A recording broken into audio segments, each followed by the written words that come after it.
Sebelum kita mengoperasikan mesin bor, ada baiknya kita mengerti dan paham terkait penjelasan mesin bor itu sendiri. Pada kesempatan kali ini, saya akan membahas tentang pengertian mesin bor, fungsi, dan jenis-jenis dari mesin bor. Yang pertama adalah pengertian. Mesin bor adalah sebuah alat yang biasa digunakan untuk membuat lubang pada besi, kayu, tembok, dan berbagai jenis media lainnya. Mesin bor merupakan alat perkakas yang sering kita jumpai pada pengaplikasian DIY atau do it yourself. Fungsi mesin bor sangat beragam tergantung dari tipe mesin bor itu sendiri. Pada dasarnya, mesin bor tangan hadir dalam berbagai bentuk jenis dan ukuran. Dan juga mesin bor duduk juga tersedia dalam berbagai jenis bentuk ukuran masing-masing. Oleh karena itu, terdapat berbagai macam-macam mesin bor yang tersedia di pasaran. Lalu, selain mengetahui pengertian mesin bor, fungsi dan jenisnya, hal yang harus diperhatikan ketika menggunakan mesin bor yaitu penggunaan mata bor. Mata bor yang baik juga sangat mempengaruhi kinerja mesin bor yang akan dipakai. Oleh sebab itu, jika sepertinya sudah tidak tajam atau dengan kata lain tumpul, alangkah baiknya untuk mengganti mata bor. Harga mata bor tergantung merek, jenis, dan ukurannya. Begitupun untuk harga mesin bor. Oleh karenanya, terdapat banyak pilihan yang bisa kalian sesuaikan sesuai tingkat pengerjaannya. Lalu sebenarnya mesin bornya terdapat berbagai macam. Yang pertama ada bor listrik. Lalu yang kedua ada bor beton, yang ketiga ada bor baterai, yang keempat ada bor duduk, yang kelima ada bor magnet, yang keenam ada rotary hammer, yang ketujuh ada jackhammer, yang kedelapan ada impact wrench, yang kesembilan ada bor tuner.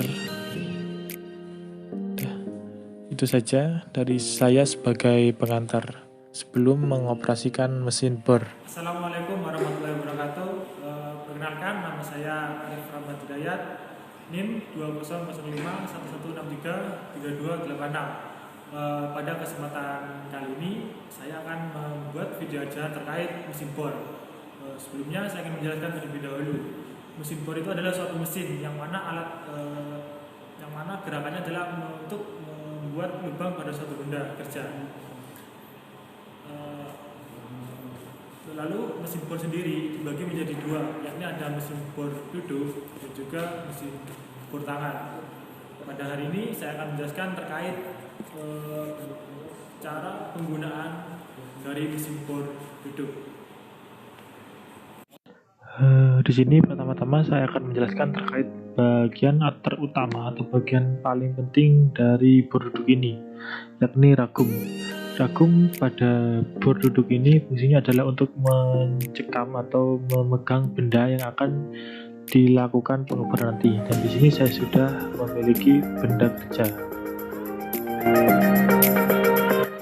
Di sini kita akan meletakkan benda kerja tadi tepat di bagian bibir ragum. Dan di belakang sini terdapat namanya tuas, yang mana fungsinya adalah untuk merapatkan dan melonggarkan bibir ragum. Lalu untuk tuas ini dengan arah putar ke kiri atau berlawanan arah jarum jam, ada fungsinya adalah untuk melonggarkan bibir ragum, dan arah putar ke kanan atau searah jarum jam fungsinya adalah untuk merekatkan atau memperapat bibir ragum.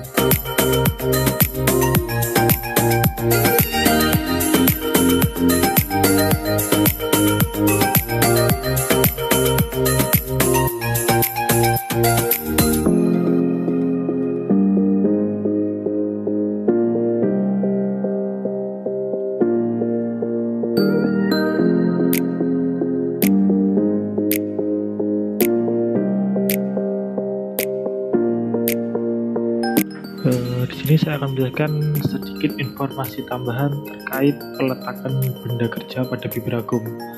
Usahakan peletakan benda kerja pada bibir ragum adalah tepat di tengah-tengah bibir ragum. dan jangan di sebelah pinggir kanan atau sebelah pinggir kiri, yang mana jika benda tersebut ditaruh di samping kanan atau kiri, maka akan membuat bibir ragum tersebut rusak dan membuat perbedaan luas bibir ragum antara kanan dan kiri ketika dibuka.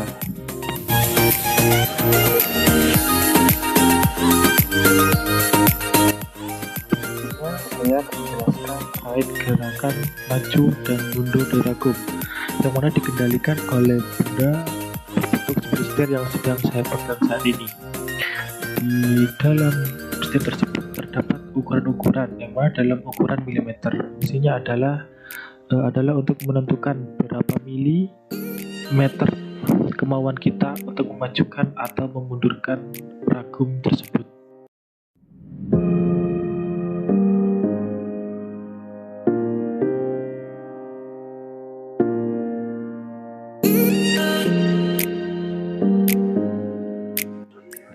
Gerakan putaran ke kanan atau searah jarum jam menyebabkan ragum bergerak arah depan, dan arah putaran ke kiri atau berlawanan dengan arah jarum jam membuat ragum bergerak ke arah belakang.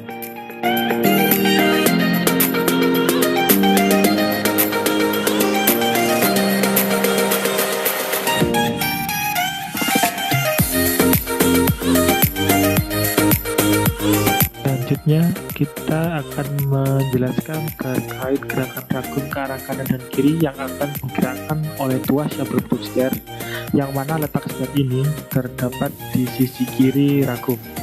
Dalam setir ini juga terdapat ukuran-ukuran yang mana menjelaskan terkait gerakan ragum sejauh mana. Ukuran tersebut dinyatakan dalam satuan milimeter. Untuk arah putar ke kiri menggerakkan ragum ke arah kiri, dan arah putar ke kanan atau searah jarum jam menggerakkan ragum ke arah kanan.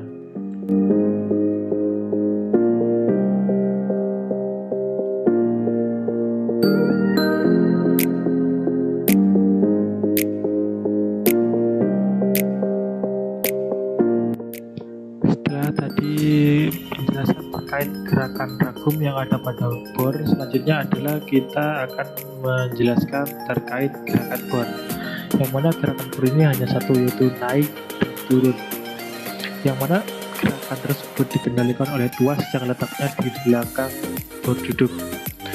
Arah putar ke kiri pada tuas ini fungsinya adalah untuk menaikkan bor, dan arah putar ke kanan fungsinya adalah untuk menurunkan bor.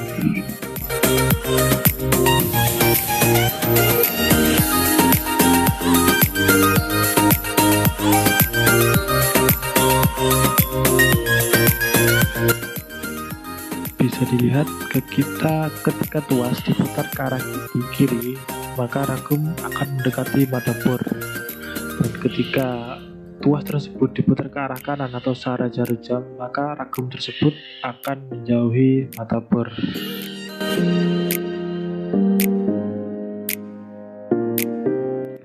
Selanjutnya saya akan menjelaskan terkait tuas yang letaknya berada di sisi kiri dari bor duduk ini. Tuas ini dinamakan dengan drill feed handle. Fungsi dari handle ini adalah untuk menurunkan atau menekankan spindle dan mata bor ke benda kerja.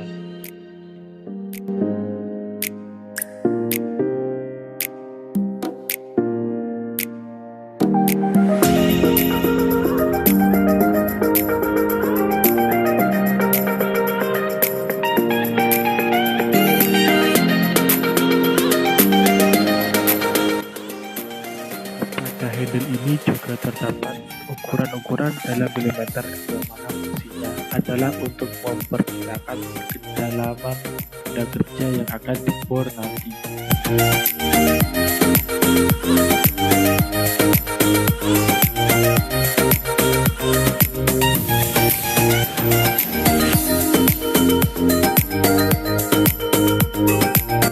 Selanjutnya saya akan menjelaskan terkait tuas kecil yang letaknya di sisi kanan atas bor duduk ini.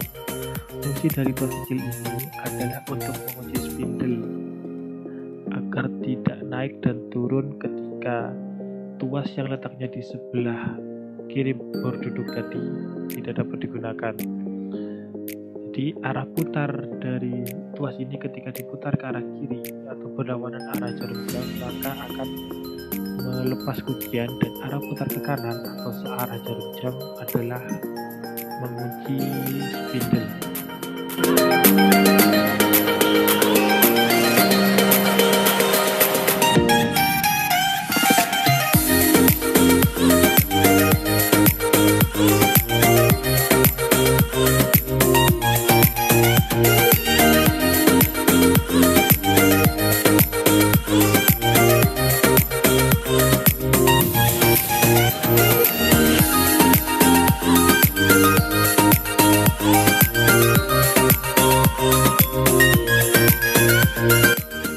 Bagian depan monitor ini terdapat dua tuas kecil, yang mana masing-masing tuas ini fungsinya adalah memberi ragum ketika akan melakukan pengeboran.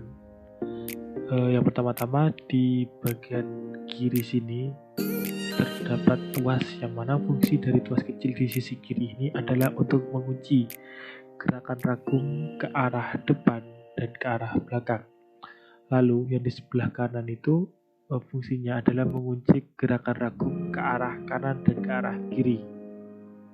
Sama halnya dengan tadi, gerakan atau putaran tuas ke arah kiri adalah untuk membuka kuncian, dan arah putar ke kanan atau searah dengan arah jarum jam fungsinya adalah untuk mengunci ragum tersebut.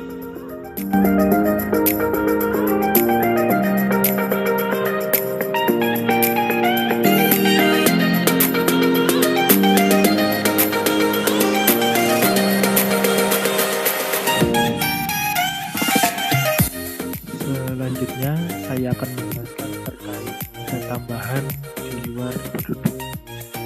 Yang saya pegang ini adalah coolant, yang mana fungsi dari coolant ini adalah untuk mendinginkan benda kerja dan motherboard. Fungsi dari coolant ini adalah agar membuat motherboard tersebut tidak aus ketika pengeboran dan saat suhu tinggi. Kandungan dari coolant ini yakni hanya air dan oli, yang mana perbandingannya adalah 10:1, 10 air dan 1 oli. Oli yang digunakan di sini adalah oli khusus, yang mana oli ini mampu bercampur dan larut dengan air.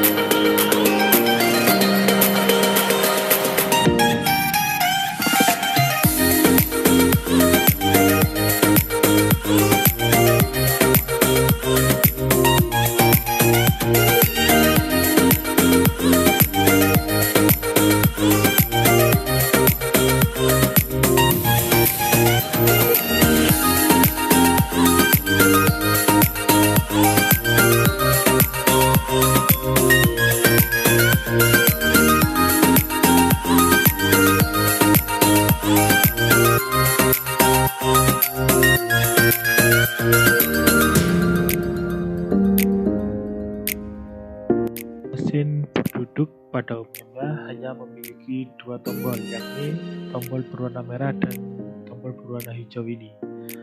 Fungsi dari tombol berwarna hijau adalah untuk menghidupkan mesin berduduk ini, dan tombol yang berwarna merah ini fungsinya adalah untuk mematikan berduduk.